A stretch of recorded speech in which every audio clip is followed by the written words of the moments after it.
Well, hello again. Welcome to Horror in Detail. Today we are going to share Wendigo encounter stories. First story. This story was shared by you/Togiak.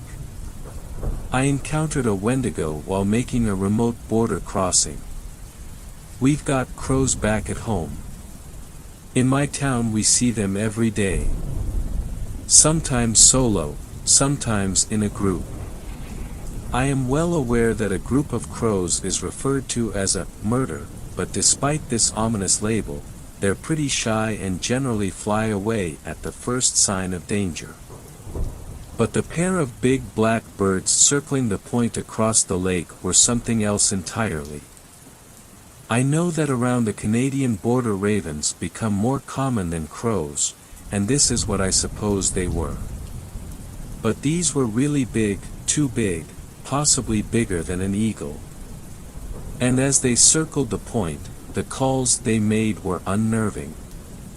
Nothing like the caw of a crow, the sounds were screeching drawn-out croaks, as though to make sure that every creature on the lake was aware of their presence. I kept quiet from my vantage point 200 yards across the bay, and the travelers I had in my charge knew enough to keep still and silent. We were 3/4 done with our journey that had begun at a clandestine location outside of Atikokan. I never thought I could become a smuggler, but here I was, tucked under ancient white pines with a man and woman who were essentially strangers to me. They watched the huge birds with me, whispering back and forth in their native language. I don't know what they were saying, but the look in their eyes showed their fear.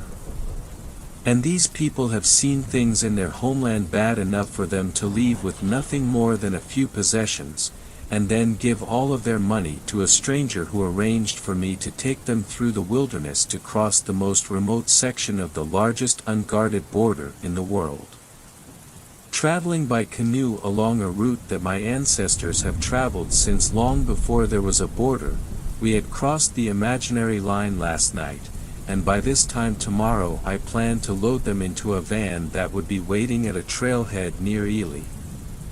This was where we would part ways. For now we were preparing to break camp at a campsite known only to me. I carved it out of the timber a few years ago, and it is able to conceal not only a tent but a canoe as well. There's not much canoe traffic this time of year, but I was doing a final check to make sure the coast was clear when the birds showed up.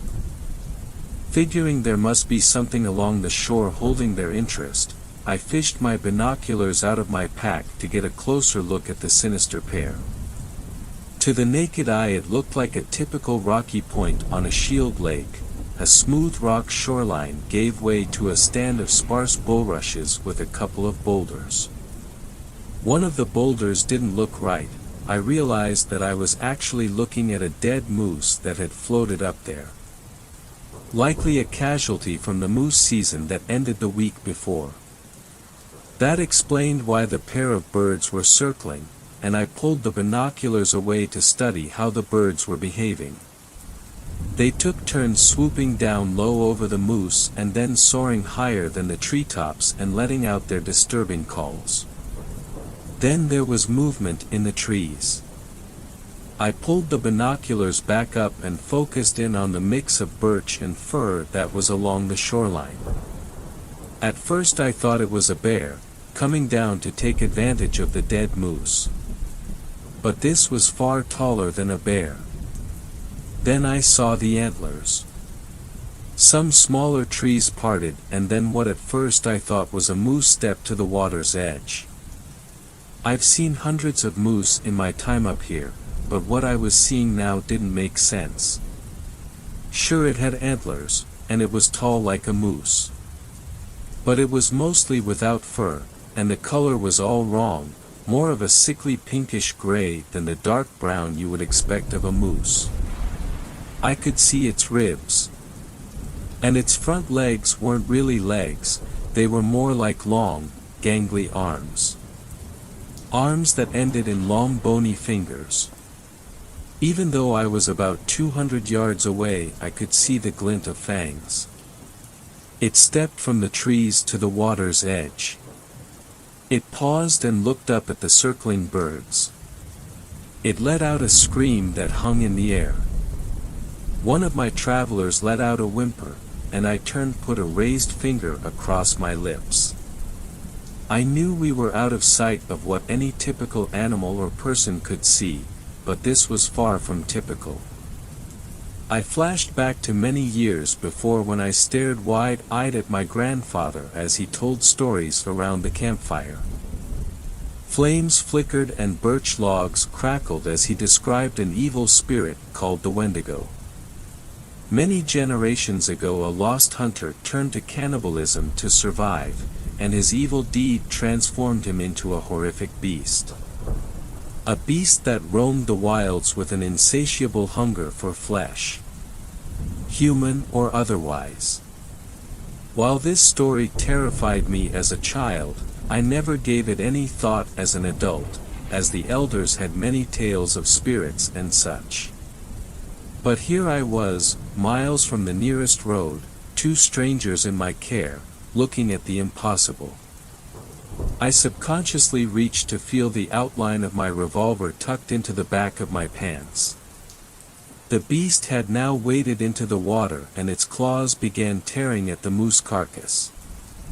It ripped off huge chunks of flesh, hide, and bone with ease, shoving them into his gaping mouth, where they were crunched and swallowed.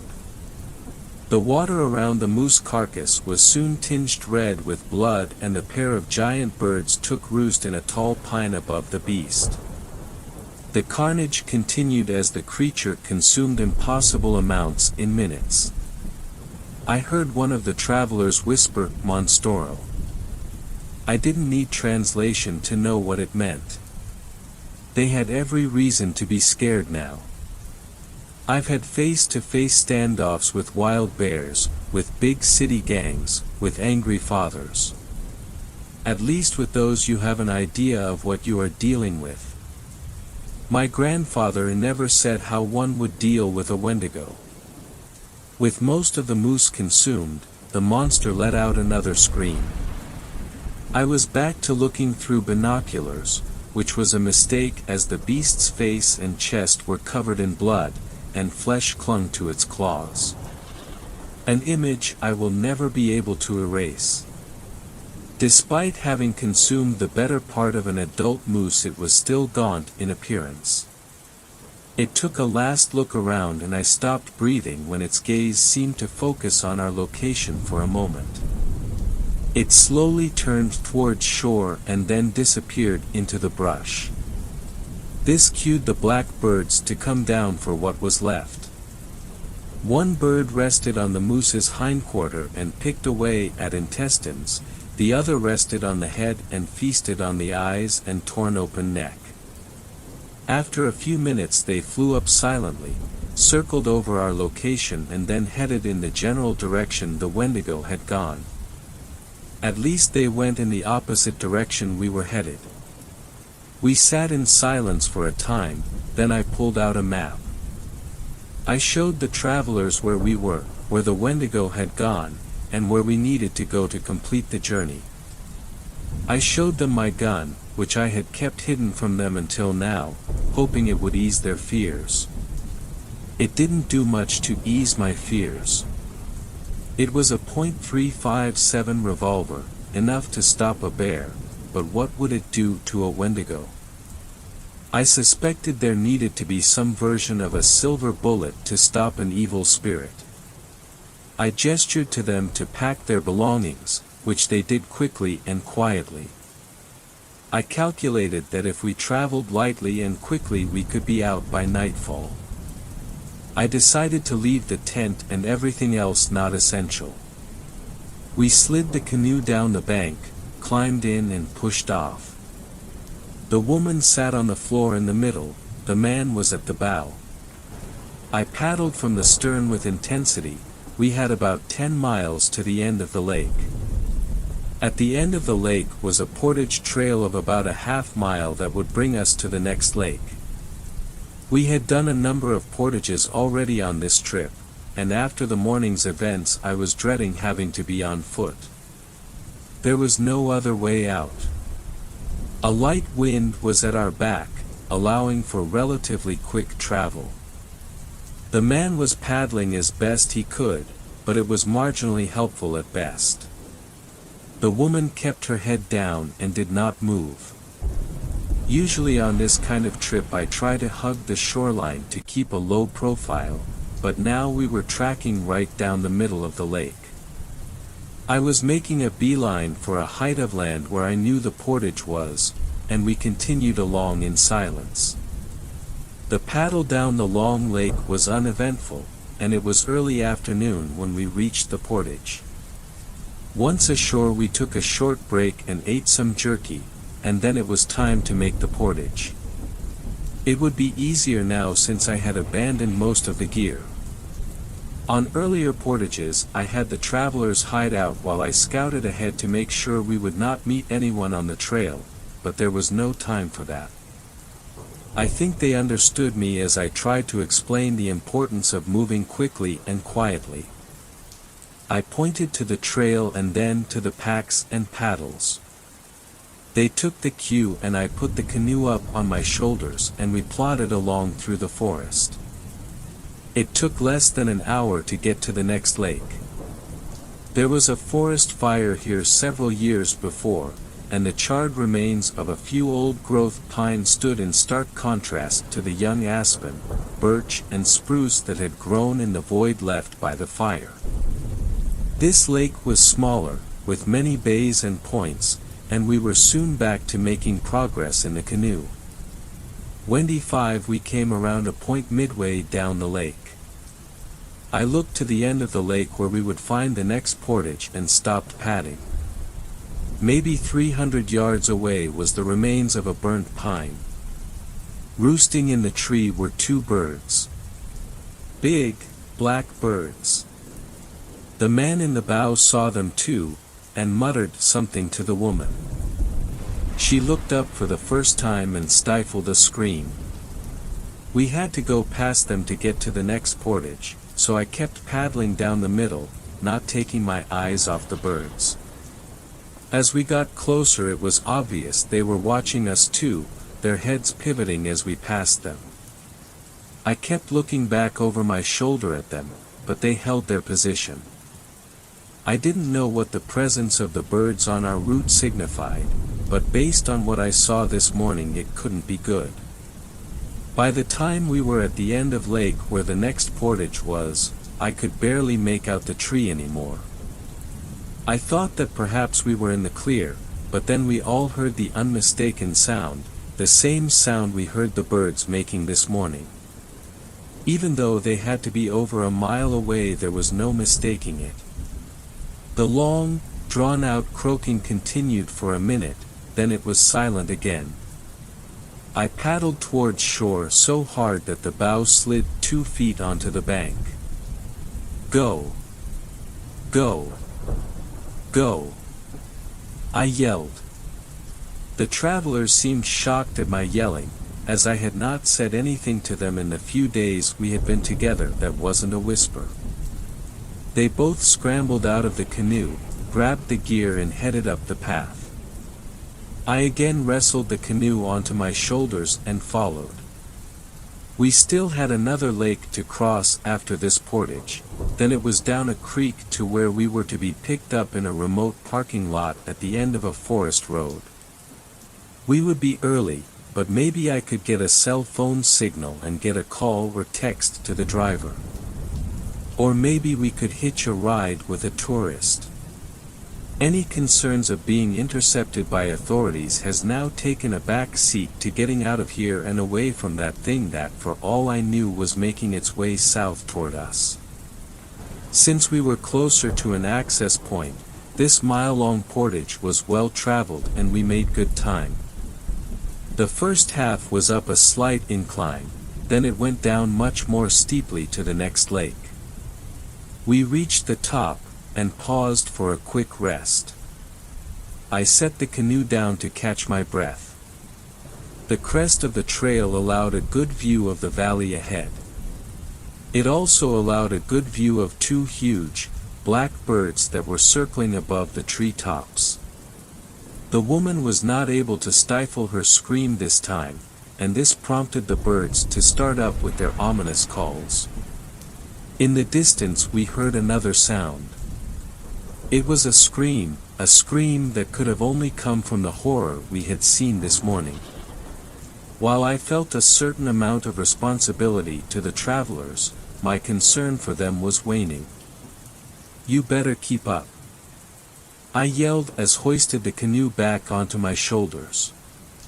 I headed down the steep trail as fast as I could, and I could hear the travelers behind me, stumbling, but not falling too far behind. With the canoe on my shoulders, I couldn't see if they were carrying the paddles. Didn't matter, I keep a spare strapped to the supports in the canoe. The steep path made a switchback and was able to see that the man was indeed carrying a paddle and pack. The woman was crying hysterically, carrying nothing. The path here was steep and rough, with many large rocks and roots creating potential tripping hazards. The birds were circling overhead us now, their croaks echoing off the hillside. We heard the distant scream again, although this time it didn't sound so distant. It was not possible for us to move any faster, but I took care to be sure-footed. I could see we were nearly to the bottom of the hill. Once there it would be level ground to the next lake, which was now only a few hundred yards away. I made it to the bottom of the hill where the well-worn path went through a series of large roots and then turned to dirt. Once to the dirt, I flipped the canoe off my shoulders and let it land on the hull. The travelers were coming up 50 yards behind me. I grabbed the bow of the canoe and started dragging it, hoping the man would catch up and grab the stern. I started to yell at the couple to hurry, but I was interrupted by another scream from the beast. It was coming from our right, and I could now hear branches breaking and what sounded like breathing and snarling. There was no reason to think that the lake would offer refuge from this thing, but it seemed like a better option than facing it here on the path. The man was almost caught up to me, but he stopped to see where his partner was. She had tripped on a root and was now screaming, not sure if it was in pain or terror. Probably more terror, as the Wendigo had broken through the brush along the trail and was now 50 feet behind her. She looked back at it and let out what she meant to be a scream but came out as a yelp. The beast was on her in seconds, and it picked her up over its head and slammed her to the ground. The man dropped to his knees, watching in horror as his partner was torn apart and devoured. Wendy ate. I resumed dragging the canoe as fast as I could, not looking back. The beast let out another shriek, then there was a scream that I presumed to be from the man. I tried not to think about the snapping and crunching sounds I could hear from behind me. The next lake was now in sight, and even though my entire body wanted to quit, I was now running. The shoreline was sandy and I ran right into the water, allowing the canoe to float past me. I hopped in when the back seat was even with me, and in one motion pulled the tag end of the knot that held my spare paddle in place. A few quick strokes and I was 20 yards from shore. The screams of the beast continued, and the black birds that had been watching the bloodbath from treetops now were starting to swoop around me, getting closer with each pass. The Wendigo was now on the shoreline and it let out the loudest scream of all. It stepped in the water to its knees but stopped, gesturing with its long arms and howling at the sky. Not knowing what to do next, I pulled out my revolver.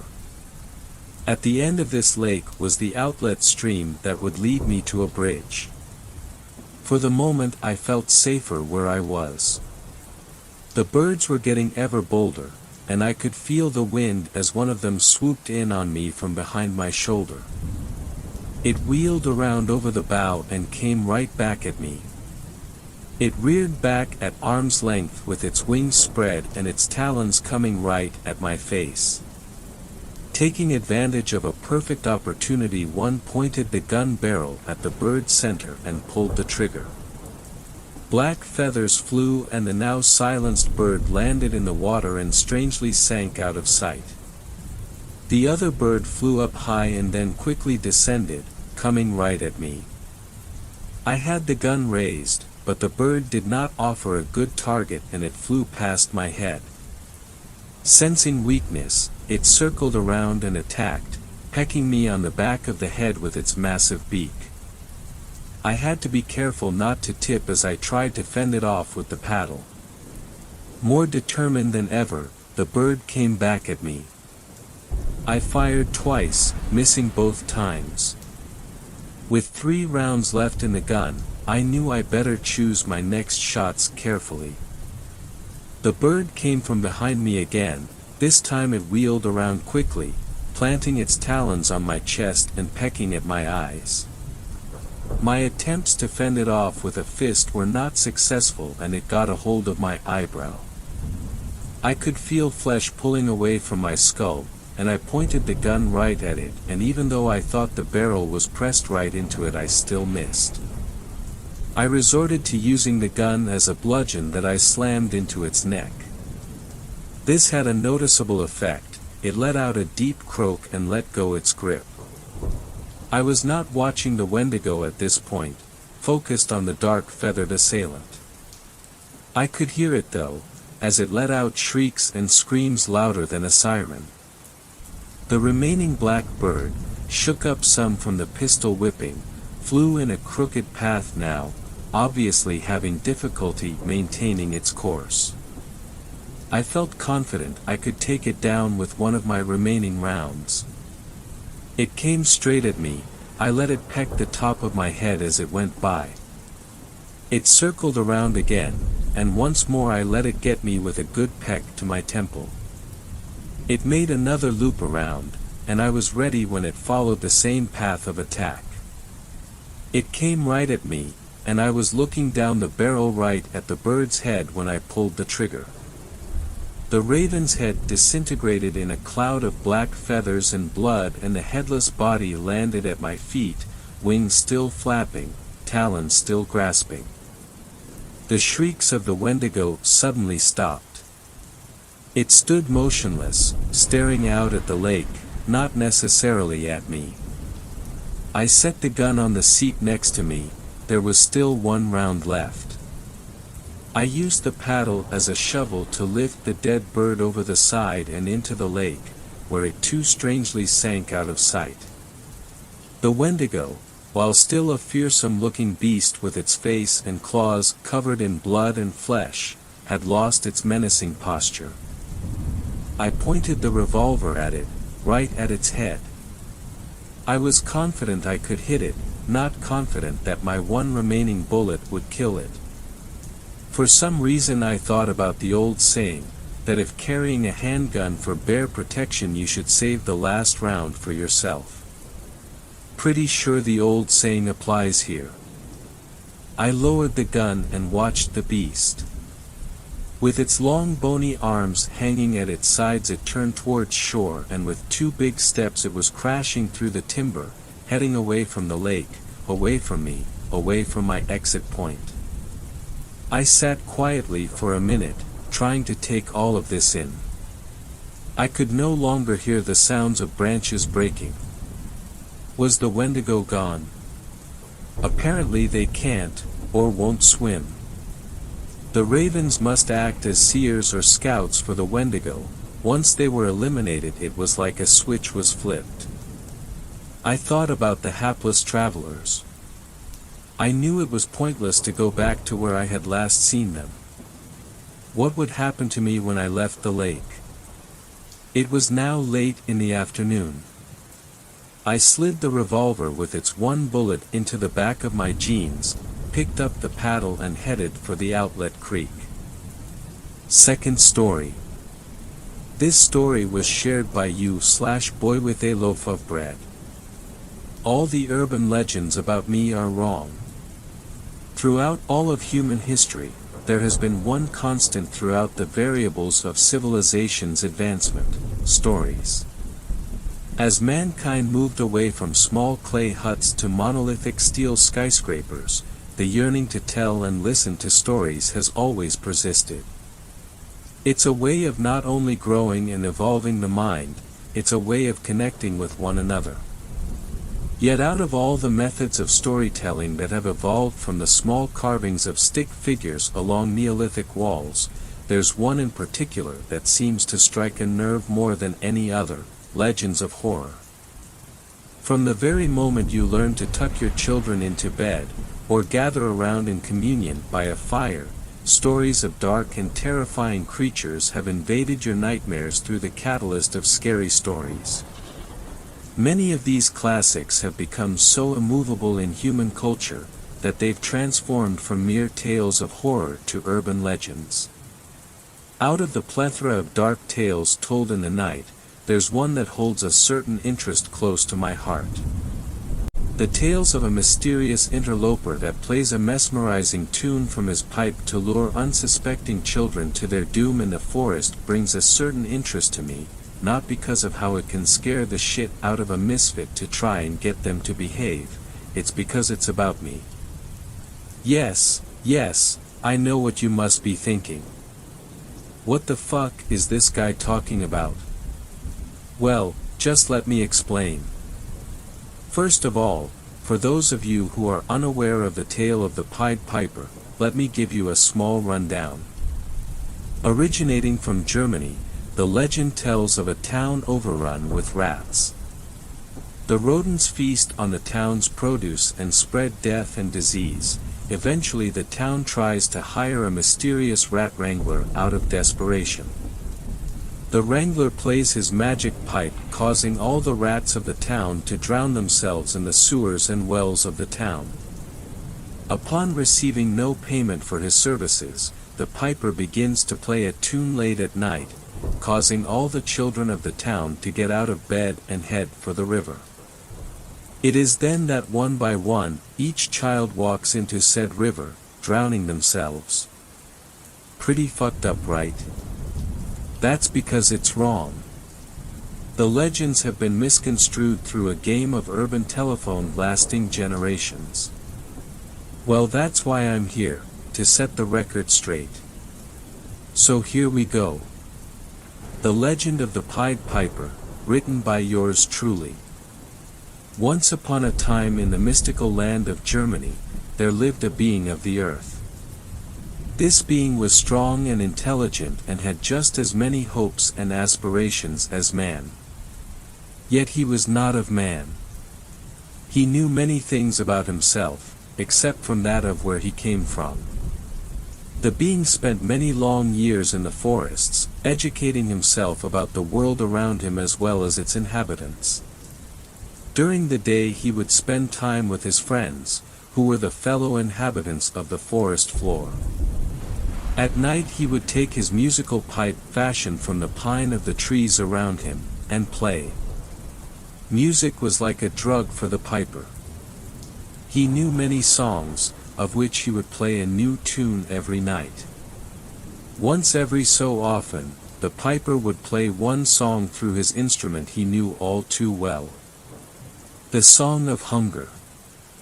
Unlike the rest, this song would reach far and wide in the land around him, yet only one other would ever hear it.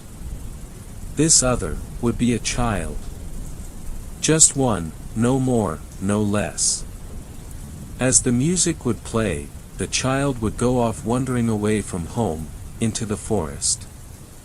Almost every encounter between the children and the piper would be the same. The entranced child would walk into the woods smiling a cleaning smile as they came to the source of the wonderful tune.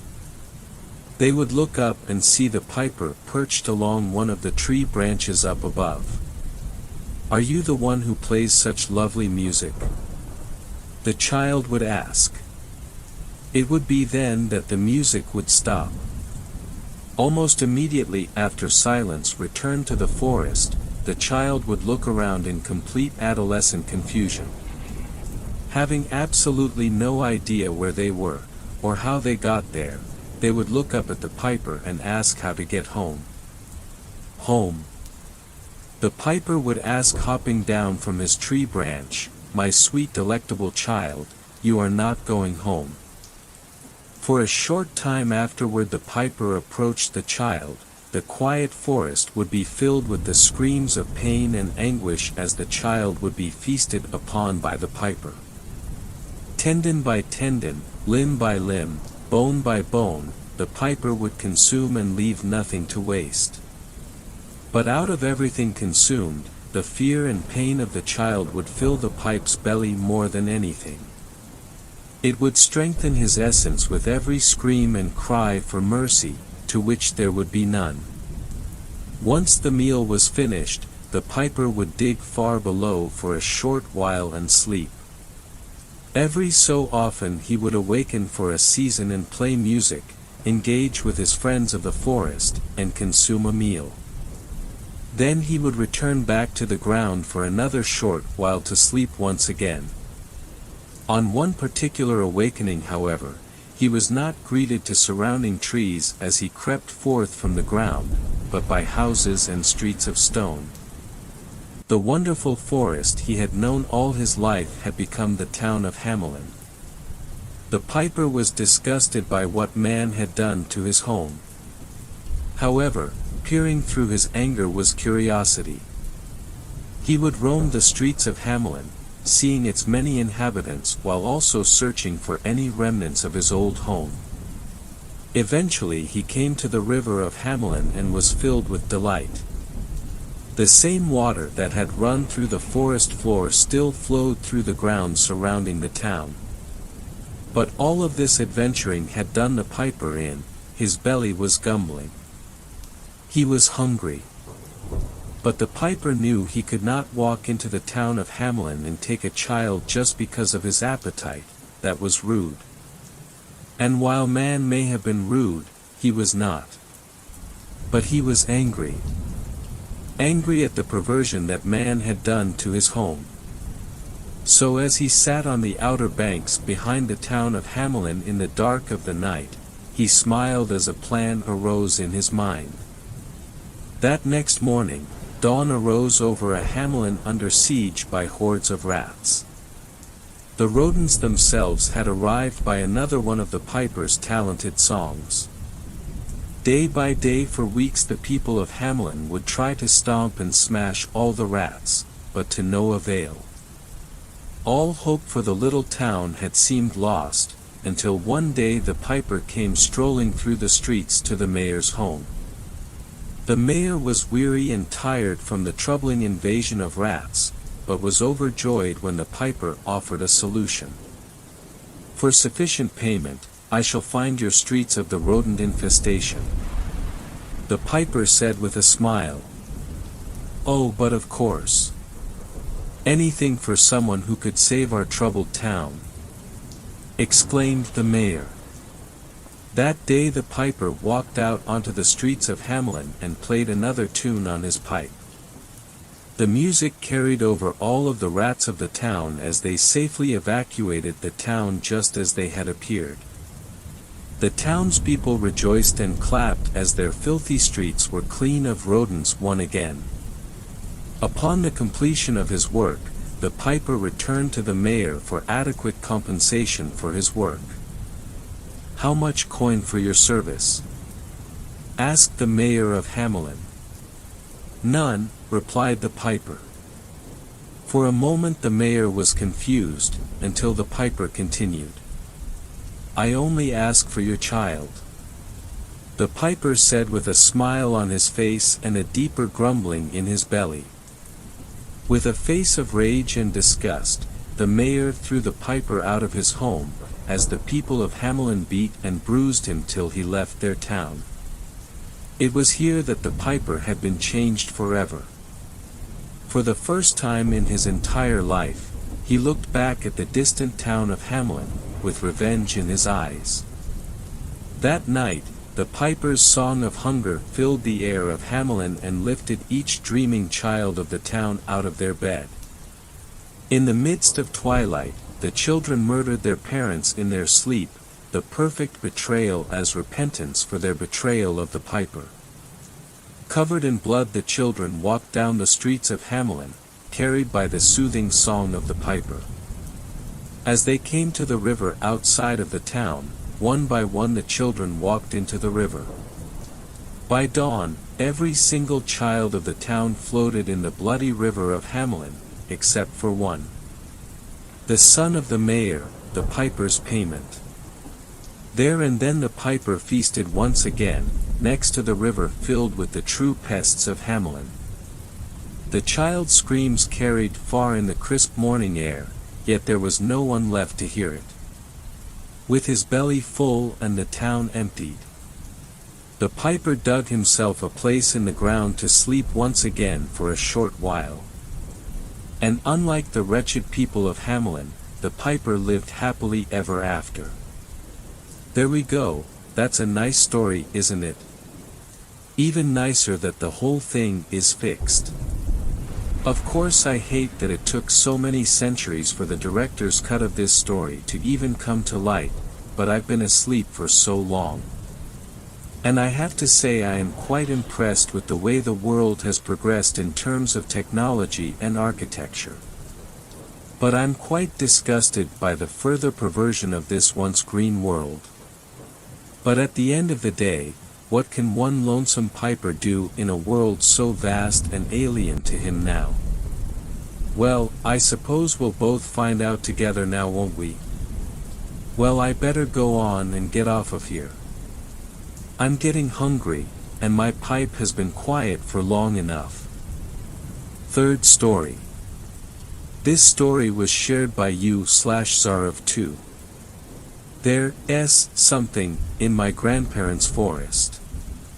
I do not even know if it's a skinwalker, Wendigo, or any other one of those paranormal creatures. But it for sure is not like what I have heard about. For the past 8 years I have gone to my grandparents during the summer. The past 6 have had some questionable events. First time I saw it was when I was 7 or 8, almost like it was staring at the house. Their now deceased dog, Flint, was usually the tough type, but in this moment, he looked more scared than I'd ever seen him. He noticed it first, and when I looked there, all my muscles froze. There it was, hunched down beside a rock. It looked like it would be like 12 feet if it stood tall. Ever seen a hounder from Kane Pixel's Backrooms? The body was comparable to that. All of its limbs, however, were bent in odd directions, with the head ticking left and right 180 degrees. Once it backed into the forest, my senses snapped back and I screamed the most blood-curdling I ever have. My brother ran outside, worryingly asking me what's wrong. I could not speak, I just cried and hyperventilated. Eventually, I pointed to the forest. My brother, obviously worried and scared, asked things like, "Is there something in the forest?" with me nodding. We eventually went back inside, and I immediately went to draw a depiction of what I saw. Of course it was not the best drawing, but it got what I saw down. A disfigured body, oddly bending limbs, and the head twisted down to the neck. My brother seemed to kind of know what it was, or just a concept of it, and we showed it to Grandpa. Of course Grandma was worried too. It was just Grandpa, Grandma, my brother, and I this summer, but she did not seem to know much about it. Grandpa, though, seemed like he had encountered it multiple times. That night was the most secure night it has been since I have been there. When I tried to sleep, I heard it, a low, curdling screech. It seemed closer to my room, and when I bolted up, it ran away. That's all I remember from that summer. The next encounter happened when I was around 10. This time it was closer, and was not as bent down. Clearly it was some sort of demon, but I doubt even hell would have anything like that. This time my dad was also with us, but Grandma and Grandpa went to a town about an hour away to buy groceries and gifts, as my mom's birthday was coming up. Believe it or not, my dad, I do not know how, but I believe him, can speak to God. He can heal people, do things like dodging thrown knives, and much more. He has been with Christ ever since he was about my age, 15. Not even he, however, knew much about it. All he knows is that there's no way it should be here, almost like it has been. It's not like any skinwalker, or Wendigo. Back onto the main story, my dad had started a prayer, and the creature started reacting horridly.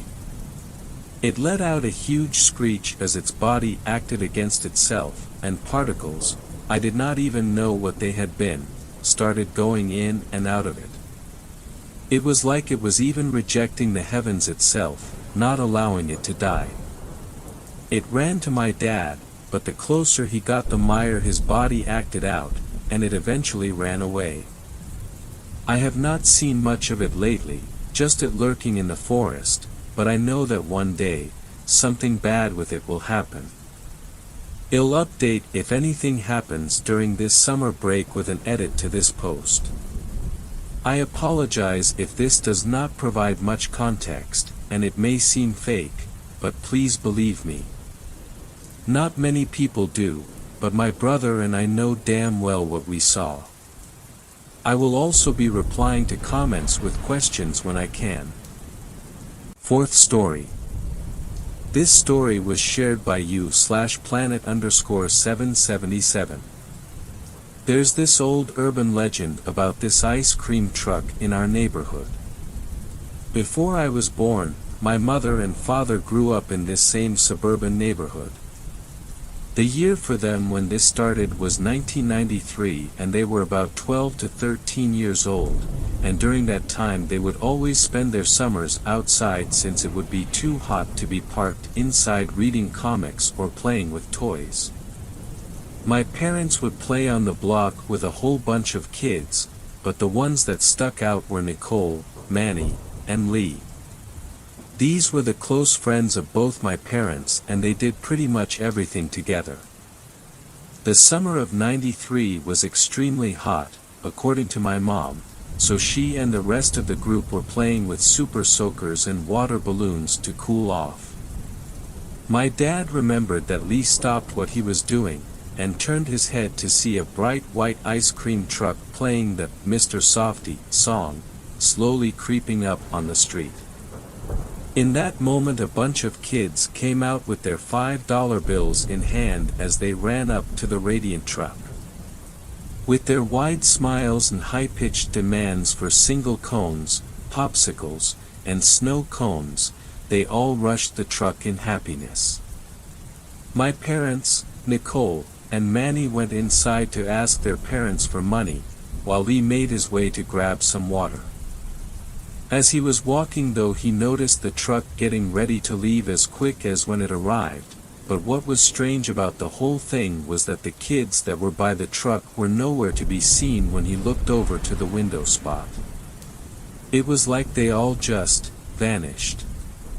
The only thing Lee saw was the ice cream man, giving off a friendly smile in his direction, and in the next minute he shut his window door with a slam before slowly driving away. He stood there on that empty street alone and petrified. When my parents, Nicole, and Manny finally came back outside, they saw him standing alone, so they called out to him, but he still just stood there like he was in a trance. He only pointed his finger towards the direction of where the ice cream truck headed and didn't say a word. A few hours later, the police were called for the children that mysteriously disappeared at that truck, and all Lee kept telling them was, it was the smiling ice cream man. The next few weeks after that incident, no kids were found at all and life continued on normally for my parents and their friends. There were different ice cream trucks coming and going, but Lee wouldn't ever go to them because of the fear of what he saw. It was the middle of August and summer was winding down. My parents and their friends were staying out more late than usual outside riding bikes in their neighborhood when they heard the Mr. Softy jingle again. This time everyone had their own money due to chores or other jobs around the neighborhood. My dad told me the sun was setting, but it was so humid that day that they literally rushed over to the truck on their bikes to get anything that was cold to help themselves cool down. The only one who was hesitant was Lee because he knew that the ice cream truck was sketchy. He still went over to keep an eye on his friends, but when he got over there he made sure to keep his distance. When everyone put their bikes on the curb and lined up by the truck window, everything looked fine to Lee at first. Everyone was getting their ice cream, but he noticed that the man was the same man he saw that day. He dropped my mom's ice cream and apologized as he closed the window to go fetch another one. At that moment, Lee knew it was time to go, and he didn't waste any time trying to warn everyone either. "Robbie, let's just go to my house. I got a bunch of ice cream and shit. We really don't need this truck." Lee nudged my dad and whispered to him, while giving him an obvious, "shit's about to go down," look in his eye according to my dad. My dad, however, was telling Lee that he was just paranoid and waved him off. Lee at that moment tried again, but this time pulled my dad and told him again more seriously. My dad apparently was about to push him off when Lee told my dad about what happened the day the kids disappeared. "You remember when I was talking about the smiling ice cream man? This is him." Lee told my dad in a hushed tone, so he wouldn't arouse suspicion. My dad then walked over to my mom and tried to get her to back away from the truck. But they weren't fast enough. The ice cream man came back to the window and called out to my mom, "Aren't you forgetting your ice cream?" My mom brushed off my dad's arm and walked over to get her cone, but she didn't notice the sprayer in the man's other hand.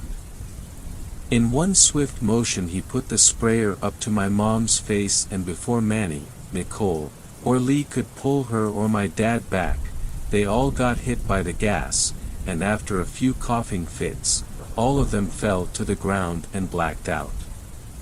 My parents apparently remember waking up in a poorly lit room that was only illuminated by a weak and flickering bulb. My dad was the first to wake up, seeing Manny and Nicole chained to the walls and Lee tied up in a chair next to my mom. My dad quickly looked around the room quickly and saw some of the kids from a few weeks ago, but not in the way he wanted to. Some of them had their throats slit, deep stab wounds in their faces, disemboweled, and some even having fingers cut off. It was, to be put lightly as my dad called it, a horror show. He started to panic and scream, but realized that his mouth was gagged and saw that the others were too. He could hear steps coming down the stairs, creaking more and more the closer they got. He saw the ice cream man, but this time it's as if the man became something more sinister. Something darker. The man's smile was twisted into a wide malicious grin, and his eyes gave off no glint or any form of light. The clean white uniform shirt and his khaki slacks were replaced with a smock with dried-up blood stains marking it like a tie-dye shirt. In his hands he was holding a large hunting knife that looked dangerously sharp and well-polished, that it started to reflect brightly off the dim light. He walked over to my mother and lifted up her chin with his hand. "I'm gonna have some fun with you before I snuff that pretty little light out of you," he said with a greasy smile. My dad tried to struggle out of his restraints to help my mom, but the ropes were too strong for him to get out of. The man then walked over to Lee and looked at him with intensity in his eyes. "You. This could have been so easier if you didn't open your mouth." Following his slightly hushed voice was swift right hook aimed right for Lee's cheek. My dad heard his cheek give off a loud crack and his muffled grunts behind the gag. He could see Lee starting to have tears in his eyes, but gave the evil adult a defiant look and stared him down. "Ha ha ha ha, you think you got guts, kid? We'll fucking see." The man started to laugh maliciously as he walked over to Manny and ran the knife lightly across his throat as he brought it to the cloth gag and gave it an easy slice. "So kid, your friend over there thinks he's tough. You wanna prove him wrong?" He put the knife up to Manny's cheek and gave it a light cut. "Help us, we're stuck in here. Help." Manny tried to call out to anyone at all, but all the vile man did was laugh hysterically. "You can scream all you want, no one will hear you. No one at all," the man said with a wide grin as he held the knife close to Manny's face. "You weird shithead." And with that, Manny headbutted the man in the nose. The man stammered back and held his bleeding nose in his hand. My dad noticed that his eyes were more malicious and full of contempt after that hit, and then an awkward silence filled the room. The man looked at Manny with a deadpan, soulless stare and flashed that friendly smile he showed us hours ago. Then in that moment, he ran up to Manny and stabbed him in the stomach. My dad tried to get out of his restraints to help, but the ropes were knotted too tight. My parents had to watch in horror as their friend was brutally gutted and stabbed over and over in his chest, his face, and even in his head to the point where brain and viscera was everywhere on the man. He rubbed Manny's blood on his face and let out a deep exhale. He walked over to a cabinet in the room and pulled out a scalpel and slowly walked over to Nicole. The thumps were the only thing echoing in the room as Lee and my parents looked in despair as he walked up to her and held the scalpel right over her left eye. He then brushed the hair out of her face and hovered the scalpel dangerously close to her pupil. "Your eyes," the man said as he started to breathe frantically. Nicole tried to struggle, but the man held her head firmly on the wall, staring deeply into her eyes as he waved the blade over them. They just looked so pure, and full of hope. He looked over to Lee and then said, "You still got guts, kid?" With that remark, the man raised his arm back, getting ready to use it.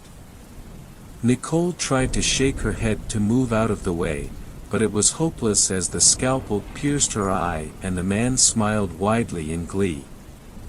He took off the gag so that he could hear her cry in agony. The remaining group watched with tears running down their cheeks. They watched him wiggle around the scalpel deeper and deeper into her eye as Nicole's cries became primal and unnerving. My dad recalled trying to fray the ropes even more to help, but it seemed like he didn't need to as he heard footsteps rushing down the stairs quickly. Due to the street cams on the stoplights, the police were called, and they came to the house where the truck was parked at, and went down to the basement. They all had their weapons drawn as they saw the man picking out Nicole's eye and looking at the officers with an evil and sadistic smile. The officers screamed at him to put his hands up, but he just walked slowly towards them. That's when my dad heard gunshots and saw the bullets hitting the man in the body. He still kept moving with each shot and started to raise his hunting knife to strike, while gurgling in excitement due to his wounds. The officers finally put him down with a shot to the head and he fell back onto the ground, never to move again. Years passed and my parents alongside with Lee and Nicole never really got over the situation, and they still felt like Malcolm and I weren't safe in the neighborhood. I wish I could say they were wrong, I really wish I could. The legend, however, still reigns true to this day, and here's how it goes. Every summer onward after the incident, you could hear the "Mr. Softy" jingle in the neighborhood in the middle of the night. It gets louder and louder the more you try to ignore it. If you look out the window to see what's causing the sound, you will see an ice cream truck in the shadows with a figure looking out of it. If you look into his red eyes, you will walk towards his truck and be taken away and vanish. Malcolm and I didn't believe in it because it sounded crazy at first, but then it made sense. A lot of kids who went missing after the incident apparently sneaked out, and no traces of a struggle was noted. This means that most of the kids had to be targeted by that song, due to one kid being lucky enough to get restrained by his dad. As soon as he snapped out of his trance, he looked around scared, asking if the song stopped. However, I was sadly still skeptical because some of the kids that were targeted had histories of mental illnesses and issues like psychosis, so it got hard to believe in after a while. We talked about it one night over the phone, and he was understandably scared. What if we start hearing that shit? My mom lost her eyebrow. His voice got a little shaky. I don't want to end up like that man. I reassured him that everything would be fine and that the man that did all that has been long dead. I told him that nothing would happen to him since we literally live right across the street from each other, and to call me if something happens. With that, we both called it a night and went to sleep. I had a dream where I was walking down some steps leading down to a dim light. As I walked towards it, I could smell something decaying, and as I reached the end of the steps, the light brightened up the entire room. Bodies of kids were everywhere, dismembered and eviscerated. I tried my hardest not to throw up, and as I looked around I noticed him. The man was in back of the basement at a table, sharpening his knife. He stopped suddenly and slowly turned to meet my eyes. He flashed that wide and malicious grin that I only heard about in recalls from my parents. With a laugh, he charged towards me ready to strike, and as I put out my hands to guard myself, I woke up. I caught my breath, telling myself in my head that I was okay and I was alive. Stupid fucking story. I told myself as I pulled up the covers and turned on phone to ease my mind with YouTube. As I put in my passcode, I heard a song that sounded all too familiar. It was the jingle of an ice cream truck, and it was getting louder and louder by the minute. Turns out the legend was true after all. Fifth story. This story was shared by you/stolen ketamine. I am being stalked and I don't know what to do. It is a nice summer day. The breeze is amazing, the smell of flowers grazed my nose, looking in the man-made pond in my backyard, the trees, and I mirrored back, the calm rippling water as the fish swam. What a nice day for a hike, I thought. I checked the weather app too in case of any weather changes or weather alerts. My app said there was a 70% chance of light rain, which is fine with me, who doesn't love a little rain. The smell, and the feel. I live in an area surrounded by trees and nature. It is honestly such a beautiful land for living. I know the area like the back of my hand. We have a set of 2 trails, a shallow creek that leads you to a beautiful opening in the mountain tops, all tied off with a do not trespass sign, so the land is all for me and my family and the animals. Today I made my way to Trail 1. Trail 1 is about a 10-mile trail all around. It circles around a small neighborhood about 4 miles out. I am familiar with a lot of people around in this neighborhood, considering I walk these trails almost every weekend. There is a nice man who lives in a small blue house with a garden in his front lawn. He always waves as I'm passing by while watering his flowers. Before I started my hike, I picked up a small backpack to take with me. In this backpack I have 3 water bottles, 2 granola bars and a small pocket knife. Starting the trail with a smile on my face, I was excited. The weather is perfect. I can see and hear the birds, the squirrels scrambling up the trees shaking the leaves as I pass by, and the sound of the small animals rustling in the bushes trying to hide from me. After a good 22 minutes into my hike, I was 1 mile in. I stopped to take a sip of water and to take a short breather.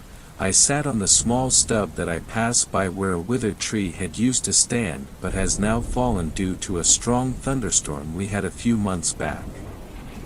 While sitting, I see a cute little bunny passing.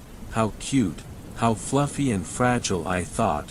I cracked open my first water bottle with my teeth and fountained it into my mouth, but that's when I heard it, a loud blood-curdling scream come deep from within the woods. The bunny, now scared off, and me standing up looking around, pondered on the thought of what that might be. I can't think of any animals that live in these woods that could make such a sound. I try to dismiss it as it may be a group of teens who found their way into the woods ignorantly ignoring the no trespassing sign. Continuing with my hike, I was now nearing the neighborhood with the crunch of gravel and leaves under my feet. What a satisfying sound, until it was interrupted with that ear-bleeding screech again. God, what the fuck could make that noise? It was louder this time. Still trying to wrap my head around what that awful noise was, I continue through the woods paranoid. That's when the rain starts falling. I see something in the corner of my eye, a figure as fast as lightning launching itself through the woods, too fast to see and too far gone to be identifiable. Maybe it was a fox. Well, if it wanted to hurt me, it wouldn't be running away from me. Right? Again, that screaming sound, but this time it is near, right behind me. It hurt. I slipped in the mud and fell to the ground as I held my ears, covering them with my hands, almost crying, lying on the ground letting the rain hit my face. The pain. Oh my God.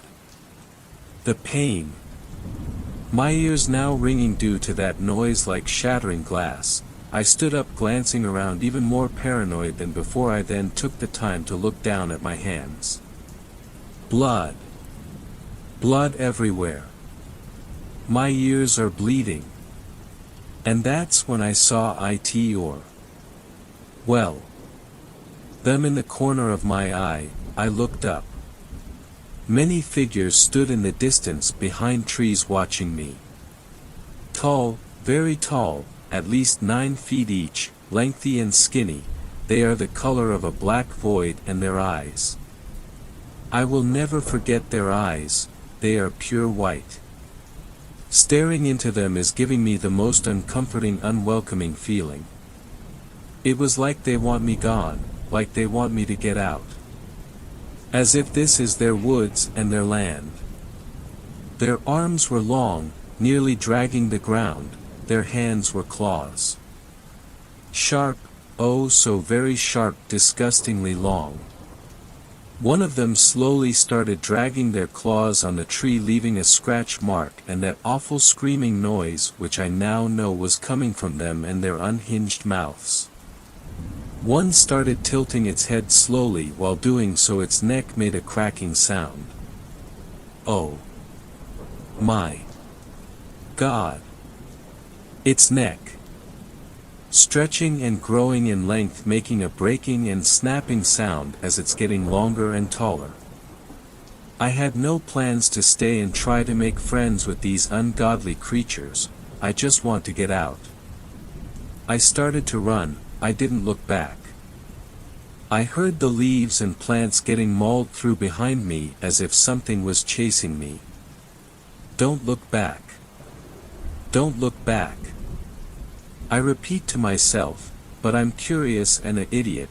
letting my curiosity get the best of me. I turned around for a split second, and that's when I saw 6 giant beastly creatures charging at me like a wolf pack chasing a small bunny, their claws digging into the dirt, launching themselves forwards to get close to me. One of them hooked my shoulder with their claws, dragging me down to the ground. I hit my head so hard onto the rock below me I blacked out for a second. While having whiplash and my instinct for survival, I remembered my pocket knife. Shit! I forgot my backpack. I looked back up, and a giant creature pinning me down, slowly moving in towards my face with its unhinged jaw drooling over me, letting its awful horrid breath that smells like roadkill fill my nose. This is it. I know this is about to be my end. It is about to sink its teeth into me.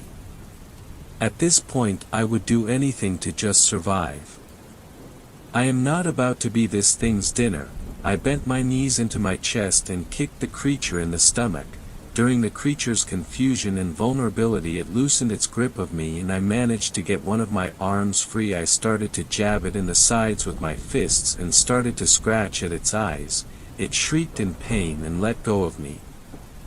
I scrambled up and bolted back through the woods, finally making it to the small neighborhood. I ran up to the old man gardening and begged him to help me. He hurried me inside, catered my wounds, and let me rest in his basement on his couch. When I was feeling a little better, I explained everything that had happened to him, and he looked at me in horror. "I am going to be sick," he said, holding his mouth running to the kitchen sink. I hurried over to him, asking what was going on. He then said to me, "You saw a Wendigo. You're lucky to have even made it out of its grasp." I'm now writing this 1 year into the future, and I still hear those awful screaming noises from deep within the forest. Every now and then I still feel like I am being watched. Thanks a lot for watching the video till the end. Subscribe to our channel Horror in Detail. Drop your opinions/suggestions in the comments section, and like the video as it helps with the YouTube algorithm.